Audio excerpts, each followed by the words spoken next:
मतांच्या चोरीच्या राहुल गांधी यांच्या आरोपांच्या नंतर शरद पवार यांचा नवा बॉम्ब। विधानसभा निवडणुकीवेळी 2 व्यक्तींकडून 160 जागा निवडून देण्याची ऑफर होती।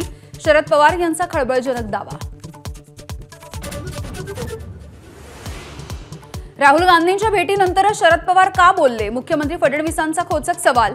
तर शरद पवार यांच्या दाव्यामध्ये तथ्य असेलही आदित्य ठाकरेंचा दुजोरा। मुंबई महानगरपालिका निवडणुका महाविकास आघाडीच्या सोबत नाही तर मनसेच्या सोबत लढण्याचे संजय राऊत यांचे संकेत। तर स्थानिक स्वराज्य संस्थांच्या निवडणुकांवरती अजून चर्चा नाही, शरद पवार यांचं स्पष्टीकरण। वरळी कोळीवाड्यामधल्या शिंदे आणि ठाकरेंच्या ड्राम्याला वेगळं वळण। ठाकरेंच्या सिद्धेश शिंदेंनी धक्काबुक्की केल्याचा शिवसेनेच्या महिला शाखा प्रमुखाची तक्रार। महिलेवरती केईएम रुग्णालयामध्ये उपचार सुरू।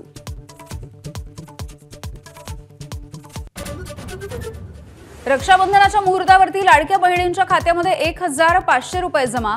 तसंच राज्यामधील 26 लाख अपात्र बहिणींची चौकशी होणार। अंगणवाडी सेविकांवरती जबाबदारी। कॅनडामधील कॅफेवरील गोळीबाराच्या नंतर मुंबई पोलिसांचा कपिल शर्मासोबत संपर्क। कुठलीही धमकी मिळालेली नाही, कपिल शर्माची माहिती।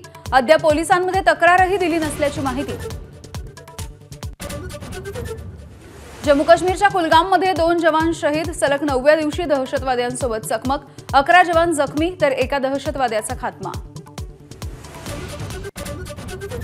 उत्तराखंडच्या हर्षिलजवळ बनलं नवं तळं। 5 ऑगस्टच्या ढगफुटीनंतर गंगोत्रीपासून 25 किलोमीटर अंतरावरती तळं। ढगफुटीनंतर 650 नागरिकांना सुखरूपपणे वाचवलं। संपूर्ण राज्यभरामध्ये रक्षाबंधनाचा उत्साह। पंतप्रधान मोदी, मुख्यमंत्री फडणवीस, उद्धव ठाकरे, राज ठाकरे यांचं उत्साहामध्ये रक्षाबंधन।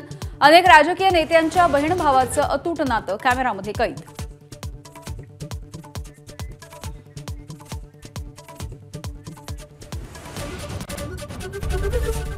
एबीपी माझा, उघडा डोळे बघा नीट।